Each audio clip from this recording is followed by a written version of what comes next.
and gun violence in the South, Alana McLaughlin.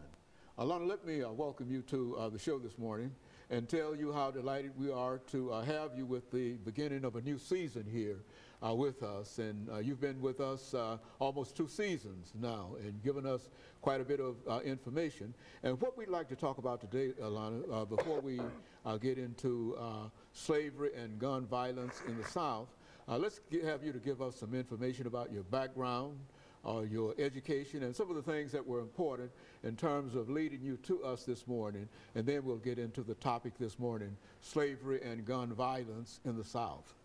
Well, I was born August 27th, 2002. I'm 10. I've been to multiple schools. I'm currently at John Early Museum Magnet Middle School, 5th grade.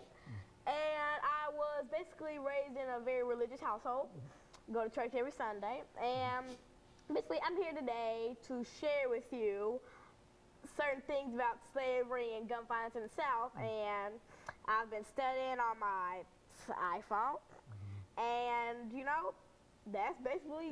And so you're ready to give us some information. Let's talk about that, Lana. As you indicated, the topic is slavery and gun violence in the South. In the South, and we want to make sure that our audience understand that we are trying to deal with some of the real problems that we have in this country today, and that is with guns and violence. And we want to use slavery as an example of talking about some of the things dealing with gun violence in the South. And so let's start off by talking about the institution of slavery itself in the South. Basically, when you think about slavery in the South, you think about African Americans working for Caucasians, African Americans being sold in auctions, etc. But it was much more than that. Slavery was basically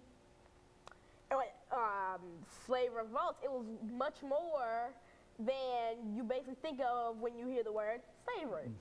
Now, when most people think of, it's just like the regular stuff, you know, get beaten, etc., mistreated, but it was so much more than that. Now, if you've seen the movie Django Unchained, it was staged 2 years before the Civil War, and it's talking about a much deeper, much more gruesome part of slavery,